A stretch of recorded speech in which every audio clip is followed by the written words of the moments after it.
بسم اللہ الرحمن الرحیم السلام علیکم ورحمۃ اللہ وبرکاتہ۔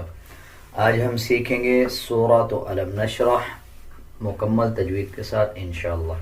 اگر آپ پوری ویڈیو دیکھیں گے تو آپ کو جلدی سمجھ آئے گا، اگر آپ سکپ کر کے دیکھیں گے تو آپ کو آدھا دورہ سمجھ آئے گا اور پڑھنے سمجھنے میں مشکل ہوگی۔ سورۃ علم نشرح مکیہ، مکیہ کا مطلب کہ یہ سورہ مکہ میں نازل ہوئی۔ بسم اللہ الرحمن الرحیم۔ ألم نشرح لك صدرك ألم نشرح لك صدرك ألم نشرح، را کو پر پڑھیں گے، جب را کے اوپر زبر یا پیش آ جائے تب را کو پر یعنی موٹا کر کے پڑھا جاتا ہے۔ اسی طرح آگے دیکھیں، یہ باریک ہا ہے، اکثر لوگ جب اس کو پڑھتے ہیں تو اس طرح پڑھ دیتے ہیں جیسے علم نشرح، علم نشرح نہیں پڑھنا، بلکہ یہ باریک ہا ہے اور ہا کے اوپر جزم ہے۔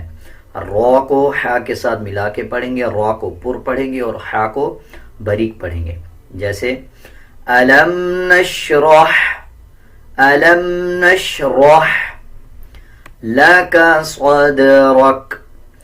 دال کے اوپر جزم ہے، دال کو قلقلے کے ساتھ پڑھا جائے گا، اسی طرح صاد کو موٹا پڑھا جائے گا۔ اکثر لوگ صاد اور سین میں کوئی بھی فرق نہیں رکھتے بلکہ صدرک پڑھ دیتے ہیں، صدرک نہیں، صاد کو موٹا پڑھیں گے، دال پہ قلقلہ کریں گے، اسی طرح را کو پر پڑھیں گے یعنی موٹا پڑھا جائے گا۔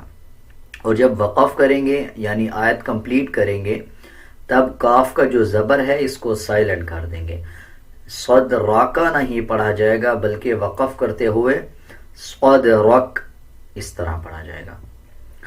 علم نشرح لک صدرک ووضعنا عنك وزرك ووضعنا عنك وزرك۔ اس میں دیکھیں غود ہے، غود کو موٹا پڑھا جاتا ہے، اسی طرح آگے عین ہے، جب غود کو عین کے ساتھ ملائیں گے تو عین کا مخرج صحیح ادا کیا جائے گا۔ اکثر لوگ اس کو پڑھتے ہیں ووضعنا، اس طرح پڑھنا غلط ہے، بلکہ عین کا مخرج صحیح ادا کیا جائے گا، اسی طرح آگے دیکھیں نون کے اوپر زبر ہے، اس کے بعد الف آ رہا ہے، یہ حروف مدہ بن جاتا ہے۔ جب بھی کسی الفاظ کے اوپر زبر ہو اس کے بعد الف آ جائے، اس الفاظ کو 1 سیکنڈ لمبا کر کے پڑھا جاتا ہے۔ اب جیسے نون کے اوپر زبر ہے اس کے بعد الف ہے تو اس کو 1 سیکنڈ لمبا کریں گے، جیسے وَوَضَعْنَا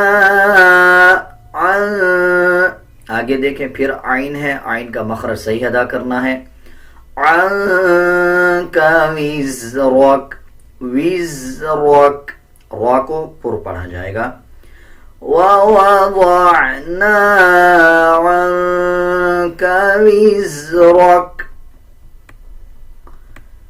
الَّذِي أَنْقَضَ ظَهْرَكَ الَّذِي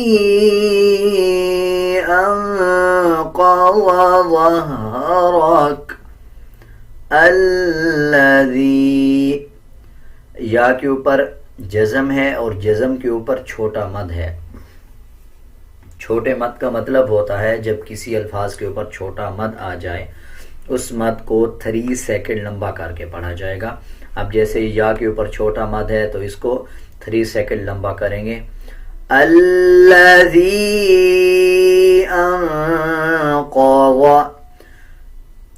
قاف کو موٹا پڑھا جائے گا، آگے غود ہے یہ بھی موٹا پڑھا جائے گا، وا کو پر پڑھیں گے، را کے اوپر زبر ہے، را کو بھی پر پڑھا جائے گا، الذی انقض ظهرك انقض ظهرك ورفعنا لك ذكرك اسی طرح را کو پر پڑھیں گے، فا کو عین کے ساتھ ملایا جائے گا اور عین کا مخرج صحیح ادا کیا جائے گا۔ وَرَفَعْنَا لَكَ ذِكْرَكَ فَإِنَّ مَعَ الْعُسْرِ يُسْرًا فَإِنَّ مَعَ الْعُسْرِ يُسْرًا فَإِنَّ مَعَ نون کے اوپر شد ہے، جب نون اور میم کے اوپر شد آ رہا ہو تو غنہ کیا جاتا ہے اور غننے کی آواز کو ناک سے نکالا جائے گا۔ اسی طرح مع العسری عین کا مخرج صحیح ادا کیا جائے گا اور عین کے بعد یہ جو الف ہے اس کو سکپ کر دیا جائے گا۔ لام کے اوپر جزم ہے، جزم کا مطلب ہوتا ہے جب کسی الفاظ کے اوپر جزم آ جائے تو جزم والے الفاظ کو پچھلے الفاظ کے ساتھ ملا کے پڑھا جائے۔ اب اسی طرح لام کو عین کے ساتھ ملا کے پڑھا جائے گا اور عین کے بعد جو الف ہے اس کو سکپ کر دیا جائے گا۔ آگے دیکھیں یسرون، جب وقف کریں گے تو ایک زبر پڑھیں گے اور ایک زبر کو سائلنٹ کر دیں گے۔ جب دو زبر کے بعد الف آ رہا ہو وقف کرتے ہوئے ایک زبر پڑھتے ہیں اور ایک زبر کو سائلنٹ کر دیتے ہیں۔ اب جیسے یہاں پہ وقف کریں گے یعنی آیت کمپلیٹ کریں گے تو اس کو یسرون نہیں پڑھا جائے گا بلکہ پڑھیں گے یسرا۔ اب جیسے فَإِنَّ مَعَ الْعُسْرِ يُسْرًا إِنَّ مَعَ الْعُسْرِ يُسْرًا إِنَّ مَعَ الْعُسْرِ يُسْرًا فَإِذَا فَرَغْتَ فَانصَبْ فَإِذَا فَرَغْتَ فَانصَبْ فَإِذَا فَرَغْتَ ذال کے اوپر زبر ہے اور زبر کے بعد الف آ رہا ہے، 1 سیکنڈ لمبا کیا جائے گا۔ اسی طرح دیکھیں فا کے بعد را ہے اور را کے اوپر زبر ہے، جب را کے اوپر زبر اور پیش آ جائے تب را کو پر یعنی موٹا کر کے پڑھا جاتا ہے۔ اسی طرح آگے دیکھیں صاد کو موٹا پڑھا جائے گا اور با کے اوپر جزم ہے، جب وقف کریں گے تب با کو قلقلے کے ساتھ ادا کیا جائے گا۔ اکثر لوگ اس پہ قلقلہ نہیں کرتے بلکہ پڑھ دیتے فنصب، فنصب نہیں بلکہ فانصب، قلقلے کے ساتھ با کو ادا کیا جائے گا۔ جیسے فَإِذَا فَرَغْتَ فَانصَبْ وَإِلَى رَبِّكَ فَارْغَب وَإِلَى رَبِّكَ فَارْغَب۔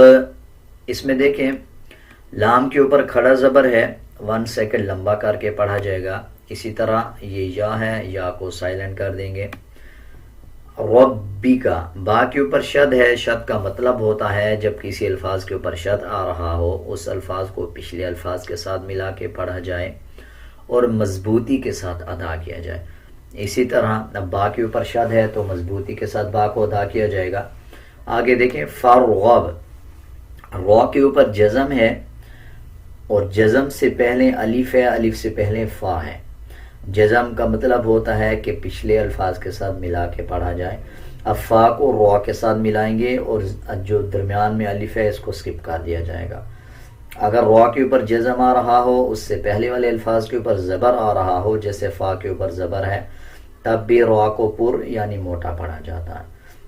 اب اس کو اس طرح پڑھا جائے گا فا رو زبر فر۔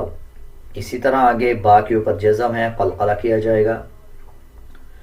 وَإِلَى رَبِّكَ فَارْغَب وَإِلَى رَبِّكَ فَارْغَب۔